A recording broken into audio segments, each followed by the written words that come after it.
বিসমিল্লাহির রহমানির রহিম। আসসালামু আলাইকুম ওয়া রাহমাতুল্লাহি ওয়া বারাকাতুহু। আমি আপনাদের সামনে আজকে একটু বিভিন্ন জায়গা থেকে ছাঁট করে কিছু কথা বলতে চাই। সেটা হলো এই, যেটা জান্নাতের রাস্তা দেখাই দিবে আমাদের আসল পথ কোনটা, সেই পথটা কোন পথে চললে আমরা জান্নাতে যেতে পারবো, সেই পথটাই আমি আপনাদের সামনে সামান্য আজকে একটু তুলে ধরব। রাসূল সাল্লাল্লাহু আলাইহি সাল্লাম মক্কাতে 13 বছর থেকেছেন। সেখানে কোনো শরীয়তের বিধিবিধানগুলো নাজিল হয়নি। সেখানে প্রকাশ্যে দাওয়াত দেওয়া যেত না, গোপনে দাওয়াত দিত। এমনকি তাদেরকে এমন মারপিট করা হলো, যে সমস্ত সাহাবীরা প্রথমে ঈমান এনেছিল তাদের উপর জুলুম নির্যাতন চলেছিল। বেলাল, খাব্বাব, সুমাইয়া, যারা গরিব মানুষ যারা ছিল তাদের উপরই বেশি নির্যাতন নির্মমভাবে এসেছিল। আর গরিব গরিব মানুষগুলো আগে ঈমান এনেছিল।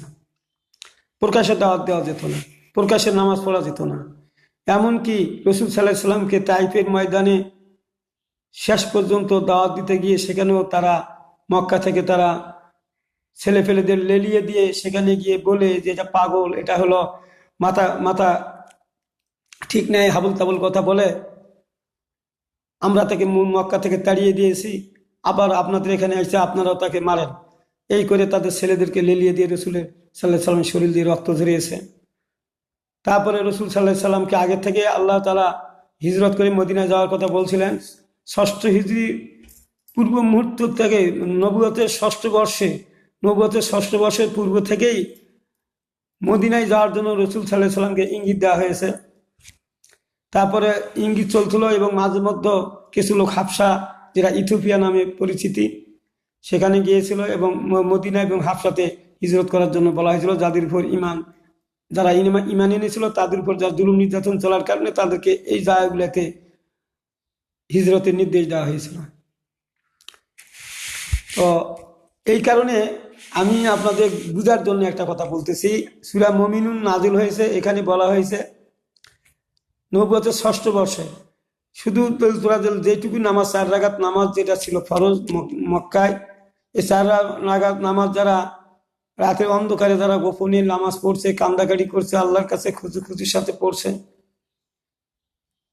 তারপরে যারা আমানতের খেয়ানত করে নাই, যারা যাকাত দানে সক্রিয়, যারা নিজের স্ত্রী ব্যতীত অন্য স্ত্রী গ্রহণ করেন নাই দাসী ছাড়া, এবং তারা আমানতের খেয়ানত করে নাই,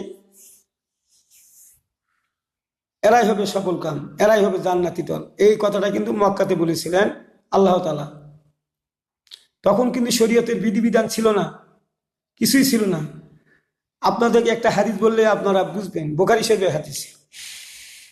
রাসূল সাল্লাল্লাহু আলাইহি ওয়াসাল্লাম বলেছেন, একজন মহিলা, পতিতা মহিলা, একটা কুকুরকে পানি খাইয়ে দেওয়ার কারণে সে জান্নাতি হয়ে গেল। এখন এই হাদিসটা জেনা ব্যভিচারের কোনো আয়াত নাজিল হয় নাই, নিষিদ্ধের কোনো আয়াত নাজিল হয় নাই, চুরি ডাকাতির কোনো আয়াত নাজিল হয় নাই, মুনাফিকের কোনো আয়াত নাজিল হয় নাই, ওজনে কম বেশি দেওয়ার আয়াত নাজিল হয়েছে, এটা ঠিক আছে। কিন্তু আইন কানুন বিচারের ব্যাপারে কোনো আইন কানুন আসে নাই।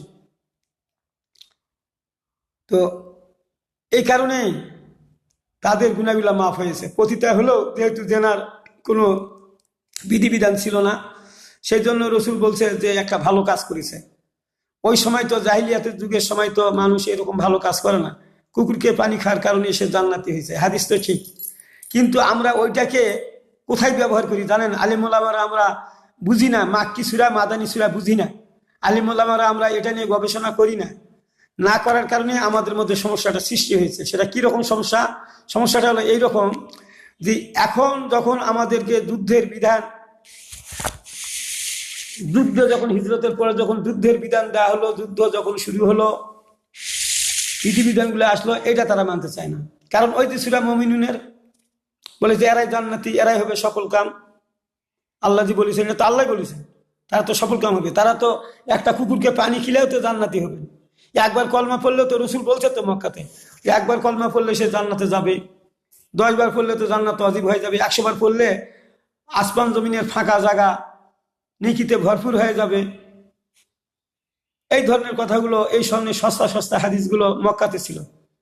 কারণ তখন কোনো শরীয়তের বিধিবিধান পালন করতে হয়নি। হয় নাই মানে কি, করা যায় নাই।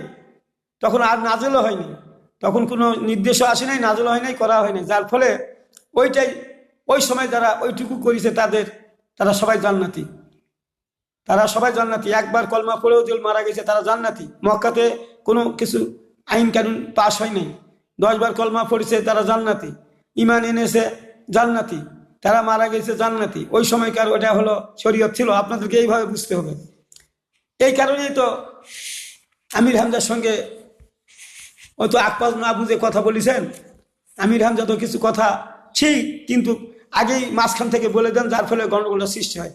যে বলেছেন যে খাদিজা নামাজই পড়েন নাই, খাদিজা নামাজই পড়েন নাই। তারপরে আবার আমির হামজা ফির অন্য জায়গায় ফির এটা বুঝার ভুলের কারণে বলেছেন যে এক জায়গায় বলেছেন যে স্মরণ আমার আসতেছে না, তো যাই, তো খাদিজা নামাজই পড়েনি, এক উক্ত নামাজও পড়েনি।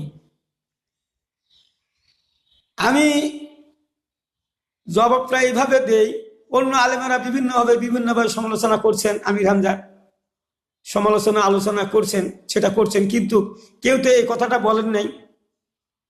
কেউ এই কথাটা বলে নাই যে খাদিজা এক উক্ত নামাজ পড়ে নাই। খাদিজা তো নামাজ পড়ছে। খাদিজা তো 10ম হিজরিতে মারা গেছে রমজান মাসে। কথাটা বুঝেন আলেমুলামাদিক করছি, যারা সাধারণ মানুষ তাদেরকে বলতেছি। খাদিজা মারা গেছে 10ম হিজরিতে,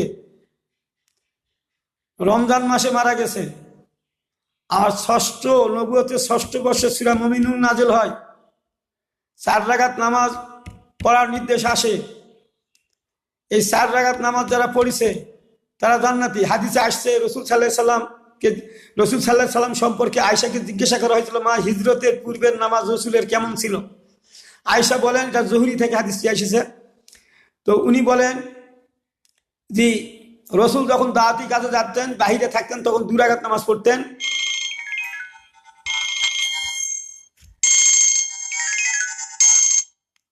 ভাই নিয়ে আসেন, মনে করে দিলাম। আমি আমিনুল ইসলাম। বেশি হলে ভালো, 2,500 হবে না? আচ্ছা, নিয়ে আসেন। তো এখানে একটা কথা হলো এই যে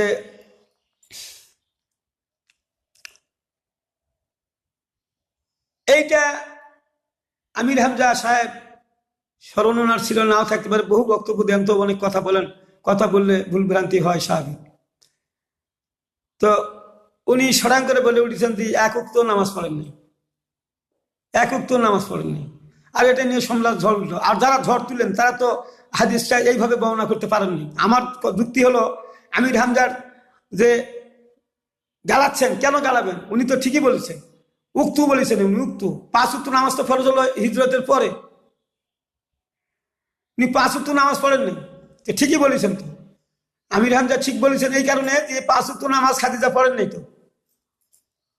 আর 5 ওয়াক্ত নামাজ ফরজ হলো হিজরত করেই ফরজ হলো, এবং 12তম বছর 10ম বছর যায় তাইফের ময়দান থেকে ঘুরে আসার পরেই মেয়েরাজে যায় 5 ওয়াক্ত নামাজ, 30টা রোজা, 1 মাস রোজা করার নির্দেশ রসুল পেয়েছেন। কিন্তু মক্কায় এটা কায়েম করা সম্ভব হয় নাই, এটা হিজরতের পরেই কায়েম করা হয়েছিল। সেই জন্য উনি বলেছেন যে 5 ওয়াক্ত নামাজ খাদিজা পড়েন নাই, 1 ওয়াক্ত নামাজ পড়েন নাই। তার মানে ওয়াক্ত হিসেবে তখন ছিল না, তখন 4 রাকাত নামাজ ছিল ফরজ। খাদিজা 4 রাকাত নামাজ পড়ছেন, রসুলের সঙ্গে পড়ছেন। আর আয়েশা বলেছেন বাইরে থাকলে 2 রাকাত পড়ছেন, বাড়িতে আসলে 4 রাকাত নামাজ পড়তেন রসুল। এটাই ছিল মক্কা শরীফের নামাজ। এটাই হলো মক্কার শরীয়ত, এটাই হলো আইন কানুন। আর ওই কাজটাই যারা করেছে, এই 4 রাকাত নামাজই যারা পড়েছে তারাই হয়েছে সফল কাম। বিনয় ভাবে, নম্রভাবে, খুদির সাথে যারা পড়েছে তারা হলো সফল কাম। আমানতের খেয়ানত করে নেই, দান খয়রাত করেছে। নিজের স্ত্রী ব্যতীত দাসীকে ছাড়া, তাহলে তখন দাসীর সঙ্গেও যৌনাচার করা যেত স্ত্রী বাদে। তাহলে অবশ্যই আপনাদের এটাও তো ধরে নিতে হবে, তাহলে ওইটা তো এখন নাই, দাসীর সঙ্গে যৌনাচার করার কোনো বিধান এখন নাই। তাহলে বুঝতে হবে যে এটা মক্কার শরীয়ত। কিন্তু এগুলো আমরা ওইভাবে না বুঝার কারণে আমাদের সমস্যাগুলো ঘটেছে। তাহলে এখন দেখা গেল যে আরেকটা কথা আমি বলি, কিন্তু এখান থেকে পার হতে চাই, সেটা হলো যে একদিন আমির হামজা সাহেব বক্তব্য দিচ্ছিলেন যে মা খাদিজাকে বলতেছে, খাদিজা তুমি তো অনেক ধনাঢ্য ব্যক্তি ছিলে, তুমি তো অনেক ধন সম্পদ, তখন তুমি তো ব্যবসা বাণিজ্য করতে, যে তোমার হাত পা চোখ নাক কান সব মানুষ দেখেছে, কিন্তু তোমার মেয়ে ফাতেমা কে কয়জন দেখেছে? রসুল নাকি খাদিজাকে এই কথা জিজ্ঞাসা করেছিলেন, তো খাদিজাকে কয়জন দেখেছে? তাহলে তখন তো পর্দার আয়াত নাযিল হয়নি, কিন্তু স্মরণ নাই। আমির হামজা সাহেবের আলেম মানুষ, আমি তার এটা দুষ্টুটি নয়, রসুলের অনেক সময় ভুলিয়ে গিয়েছিলেন, রসুল সাল্লাল্লাহু আলাইহি ওয়াসাল্লাম তাকে ভুলিয়ে দেওয়া হয়েছিল। এই জন্য শয়তান তো বড় বড় আলেমদের পিছনে লেগেই থাকে খালি ভুল ত্রুটি করার জন্য। হয়তো বলতে গিয়ে তিনি বলেছেন এই কথাটা। পর্দার আয়াত ষষ্ঠ, পঞ্চম, ষষ্ঠ হিজরির মাঝখানে সূরা আহজাব, সূরা নূর দিয়ে পর্দার আয়াত নাযিল হয়। আর আমির হামজা সাহেব ওখানে বলছিলেন যে ফাতেমা কজনে দেখেছে, তখন তো পর্দার আয়াত নাযিল হয়নি মক্কাতে। তো যাই হোক, এগুলা আপনারা ভুল ধরবেন না, আলেম ওলামাদের ভুল ধরবেন না, এগুলা সংশোধনীয় বিষয়, এগুলা ভুল ধরবেন না। ভুল হতে পারে, বলতে গিয়ে স্মরণ না থাকার কারণে এটা ঘটতে পারে। তো তাহলে দেখেন পর্দার আয়াত নাযিল হলো কখন? পঞ্চম, ষষ্ঠ হিজরির মাঝখানে সূরা নূর, সূরা আহজাব দিয়ে। তাহলে হিজরতেরও 5 বছরের সময় নাযিল হলো, তার পূর্বে ছিল না। আপনাদেরকে আমি এইভাবে বুঝাচ্ছি। তাহলে এই জন্য মাক্কি সূরাগুলো, মাদানী সূরাগুলো বৈশিষ্ট্য জানতে হবে। হিজরতের পরে 5 ওয়াক্ত নামাজ ফরজ হয়ে গেল। আর যখন 5 ওয়াক্ত নামাজ ফরজ হলো, সাহাবীরা বলল, হুজুর আমরা আগে 4 রাকাত নামাজ পড়লাম, আর আপনি হঠাৎ করে 5 ওয়াক্ত নামাজের কথা বলছেন। রসুল বলছে, ইন আত্তাবিউ ইল্লা মা ইউহা ইলাইয়া, আমি কি করব? আমি আল্লাহ যা বলেন আমি তাই করি। আল্লাহ তখন ওইভাবে বলেছিলেন, আমি সেই কথাই বলেছি। এখন আল্লাহ আবার বলতেছে যে এখন 5 ওয়াক্ত নামাজ পড়তে হবে, সেই জন্য আমি আপনাদের 5 ওয়াক্ত নামাজ পড়ার নির্দেশ দিচ্ছি। দ্বিতীয় হিজরির শাবান মাসে ইয়া আইয়ুহাল্লাযীনা আমানু কুতিবা আলাইকুমুস সিয়ামু কামা কুতিবা আলাল লাযীনা মিন ক্বাবলিকুম লাআল্লাকুম তাত্তাকুন, হে ঈমানদারগণ, তোমাদের উপর রোজা ফরজ করা হলো যেমন তোমাদের পূর্ববর্তীদের উপর রোজা ফরজ ছিল। তাহলে এইটা তো হিজরতের প্রথম বছরে 3 রাকাত রোজা করেছেন, 3টা রোজা করেছেন। মক্কার রোজা ছিল আশুরার রোজা, 3টা করে থাকতেন। হিজরতের 1 বছর পরেও 3টা রোজা থেকেছেন রসুল। দ্বিতীয় হিজরির শাবান মাসে এসে এই আয়াত নাযিল হলো যে এখন থেকে আর 3টা রোজা নয়, এখন থেকে 30টা রোজা করতে হবে। মহরমের রোজা আর চলবে না, মহরমের এক মানসুখ হয়ে গেল। ওই 4 রাকাত নামাজ মানসুখ হয়ে গেছে, 2 রাকাত ঠিক আছে। মক্কা 4 রাকাত নামাজের মধ্যে 2 রাকাত ঠিক আছে। যেমন সফরে গেলে রসুল 2 রাকাত পড়তেন, এখনো সফরে থাকলে ফরজ নামাজগুলো 2 রাকাত করে পড়তে হয়। তাহলে এই যে আগের শরীয়তগুলা বানচাল হয়ে গেল, পদ্ধতি বদল হয়ে গেল, এটা তো আল্লাহর হুকুমে হয়ে গেল। আর আল্লাহ রসুল তো আল্লাহর হুকুম ছাড়া কোনো কথা বলেন না, কিছু কাজ করেন না। তখন আল্লাহ নবী বললেন, তোমরা যদি 5 ওয়াক্ত নামাজ যদি ঠিকভাবে পড়ো, আর নামাজ যদি আমল ঠিক হয়, সব আমল ঠিক হয়ে যাবে। হাদিস বর্ণিত হয়ে গেল। এই তো যদি কেউ 5 ওয়াক্ত নামাজ সঠিকভাবে পড়ে, ঠিকভাবে পড়ে, তাহলে সব আমল ঠিক হয়ে যাবে। তখন তো সব আমল ঠিক হবেই, কারণ এখনো শরীয়তের বিধান হয় না, কেবল তো নামাজের 5 ওয়াক্ত নামাজের বিধান আসলো। দ্বিতীয় হিজরির 5 দিনের মাথায়, প্রথম হিজরির 5 দিনের মাথায় জানাজার নামাজ ওয়াজিব হয়ে গেল। 7 দিনের মাথা শুক্রবারের নামাজ ফরজ হয়ে গেল, পড়ার নির্দেশ হলো।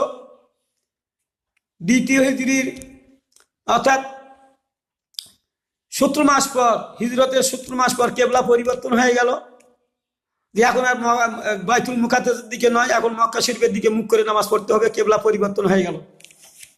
তাহলে এই যে ধীরে ধীরে আইনগুলো মদিনাতে পাশ হয়ে গেল, হিজরত এক হয়ে গেল, তখন মক্কার অনেক শরীয়তের বিধিবিধানের সাথে কিছু রহিত হয়ে গেছে, আবার কিছু কিছু বিধানের সাথে এলা যোগ হয়ে গেল।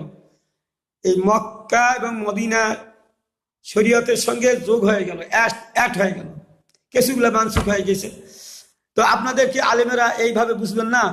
যদি না বুঝেন তাহলে আপনারা দ্বিতীয় হিজরিতে সুরের হাত কাটবেন কিভাবে দেখান। সুরের হাত কাটার আইন আসলো কখন? সপ্তম হিজরিতে আসলো। অসারিক ও সারিকা তো ফাঁকতে যা জাম কাসাবানা কালাম মিনাল্লাহে, পুরুষ কিংবা নারী চুরি করলে তার হাত কেটে দাও।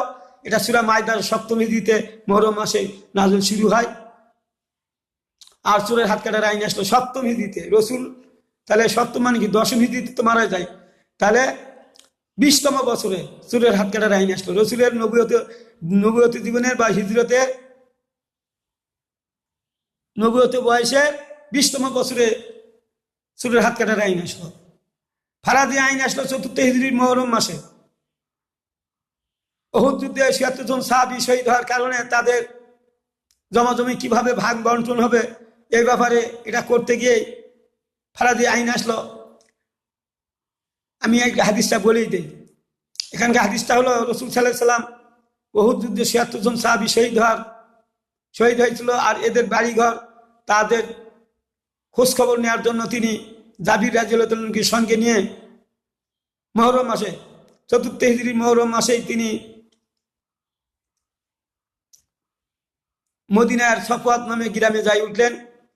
এই কথা শুনে একজন মহিলা শুনতে পারলো যে রসুল আসতেছে, তখন পর্দার আয়াত নাযিল হয় নাই। বুঝবার চেষ্টা করেন, হাবল তাবল বকেন না। একজন মহিলা তার 2 কন্যা সন্তানকে নিয়ে রসুলের কাছে সরাসরি হাজির হয়ে গেলেন, উপস্থিত হলেন। উপস্থিত হয়ে বললেন, হে আল্লাহর নবী, এর পিতা কাইস বলে তাকে ডাকতো, সাদ ইবনে রবি, তার পিতার নাম সাদ ইবনে রবি, মানুষ কাইস বলে ডাকতো। উহুদ যুদ্ধে শহীদ হয়েছে, আর এই সুযোগ নিয়ে তার চাচারা আমাদের সমস্ত সম্পত্তি দখল করে নিয়েছে। আমি মেয়ে দুটাকে যে বিবাহ দিব, একটা কানা করিও আমার কাছে নাই। হে আল্লাহ নবী, এর একটা বিচার ফয়সালা করে দিন। রসুল সাল্লাল্লাহু আলাইহি সাল্লাম বললেন, মা, আমি তো নিজে থেকে কিছু বলি না, এই ব্যাপারে আমার কাছে কোনো বিধিবিধান আসে নেই, আল্লাহর পক্ষ থেকে কিছুই জানানো হয় নাই। তো একটু দেরি করো, দেখা যাক আল্লাহর পক্ষ থেকে কি ফয়সালা আসে। এই 2-3 দিনের মধ্যেই ফয়সালা চলে আসলো।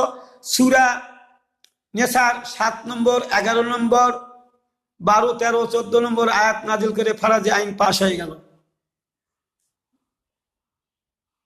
এক ছেলে সমান 2 কন্যা, 2 কন্যা সমান 1 ছেলে। 2 কন্যা যতটুকু পাবে 1 ছেলে ততটুকু পাবে। আর মেয়ে যদি 2 এর অধিক হয় তাহলে মোট সম্পত্তি 3 ভাগে 2 ভাগ মেয়ের হবে, 1 ভাগ ফৌতা হিসেবে নিজেদের আত্মীয় স্বজনের মধ্যে পাবে। এইভাবে ফরাজি আইন পাশ হলো চতুর্থ হিজরি মুহররম মাসে। তাহলে ওইদিকে হলো 13 বছর আর এদিকে হলো 4 বছর, তাহলে 17 বছর। রসুলের নবুয়ত জীবনে 17 বছরের সময় ফরাজি আইন পাশ হয়ে গেল। তা আপনি মক্কাতে জমাজমি ভাগ করবেন কি হবে? তা আপনারা যে বুঝেন না শরীয়তের বিধিবিধানগুলা যে কিভাবে নাযিল হলো, এগুলা তো বুঝার চেষ্টা করেন না আলেমরা। কখন কোন জায়গার হাদিস নিয়ে এসে খুলে নাগে দেন। যখন এগুলা কথা যখন বলা হয়, তখন কিছু আহলে হাদিস ভাইরা তখন ওই হাদিসগুলো নিয়ে আসেন। ওই যে কুকুরের পানি খাওয়ার হাদিসটা বুখারীতে আছে, ওইটা নিয়ে আসেন। তারপরে নিয়ে আসেন রসুলকে মক্কাতে ওই আবু জেহেল, আবু লাহাবের উতবা, সাইদ বিন ওলীদ বিন মুগিরেরা রাষ্ট্র ক্ষমতা দিতে চাইছিল, রসুল নেন নাই। ওই হাদিসটা সামনে নিয়ে আসেন। নিয়ে এসে এই ফরজ ইবাদতগুলোকে ভুন্ডুল করে দেওয়ার জন্য তারা চেষ্টা করেন। তারা যে মদিনায় যে শরীয়তের বিধিবিধানগুলো নাযিল হলো, এগুলাকে এড়িয়ে যাওয়ার জন্য ওই হাদিসগুলো সামনে নিয়ে আসেন। রসুল সাল্লাল্লাহু আলাইহি সাল্লাম মক্কাতে তাদেরকে তো রাষ্ট্র ক্ষমতা দিতে চাইছিল, তো রসুল নেন নাই। তা আপনারা কেন রাষ্ট্র ক্ষমতা নেবেন? এটা তারা বুঝে না। এটা তারা বুঝে না যে রসুল সাল্লাল্লাহু আলাইহি সাল্লাম হিজরতের পরে তিনি যে রাষ্ট্র ক্ষমতায় গিয়েছিলেন, এবং বহু হাদিস বুখারী, মুসলিম, সিয়াসাত্তা সহ বহু হাদিস বর্ণনা করা হয়েছে। সীমান্ত পাহারা দেওয়া, বিচার ফয়সালা করা, চোরের হাত কাটে দেওয়া, সঙ্গে সার করা, জেনা বিবাদের সঙ্গে সার করা, কেসাস করা, অন্য অমুসলিম রাষ্ট্রের সঙ্গে মদিনা সনদ অনুযায়ী দেশ পরিচালনা করা, এই সমস্ত আইন কানুনগুলা মদিনায় যে শরীয়তের বিধানের সঙ্গে যোগ হয়ে গেল। আর রসুল সাল্লাল্লাহু আলাইহি সাল্লাম রাষ্ট্রপ্রধান ছিলেন, এটা আহলে হাদিসেরা স্বীকার করেন না। আবার ইদানিং দেখতেছি স্বীকার করেন, কিন্তু ওরা বলেন সেটা গণতন্ত্রের মাধ্যমে নয়, সেটা হলো কি, কিভাবে আসবে, রসুলের সময় যেভাবে আসছিল সেইভাবে। তা আপনারা নিয়ে আসেন। আমরা পারতেছি না, রসুলের সময় যেভাবে আসছিল পরামর্শ করে আমরা পারতেছি না, মানুষ আমাদের কথা শুনে না, আমরা ব্যর্থ হয়ে যাচ্ছি, যার জন্য আমাদের গণতন্ত্রের মাধ্যমে আমাদেরকে আসতে হচ্ছে। তা আপনারা নিয়ে আসেন। আপনারা তো বিশাল একটা দলের, বৃহত্তম দলের তো একজন আমির, আপনি, আপনার দায়িত্ব না? আমিরের কাজ কি? ওয়াকাতিলুম হাত্তা লা তাকুনা ফিতনাতু ওয়া ইয়াকুনা দীনু কুল্লু লিল্লাহ। যতক্ষণ পর্যন্ত দুনিয়া থেকে ফিতনা ফাসাদ নির্মিত হবে ততক্ষণ পর্যন্ত তোমার সংগ্রাম লড়াই চালিয়ে যেতে হবে। তা আপনারা তো আমির, আপনারা চালাচ্ছেন না। আপনারা না চালালে আপনার মুরিদেরা কেঙ্গরে চালাবে? আপনাদের জন্য তো আপনাদের মুরিদেরা করে না, তাহলে আপনারা এর জন্য দায়ী হবেন না? এটা কি কোনো এক বিশেষ দলের উপর দায়িত্ব নাকি যে এরা আল্লাহর আইন কায়েম করবে? এই জন্য মাক্কার শরীয়তের সঙ্গে মাদানী শরীয়তের মিল মিশাল করে কথা বলার কারণে আমাদের মধ্যে এরকম সমস্যা হয়। যেমন সূরা মুমিনুন পড়ে এখনো আলেম ওলামারা বলেন যে এই 10টা, এই 9টা কাজ করলে জান্নাতি, এই তো আল্লাহ বলেছে।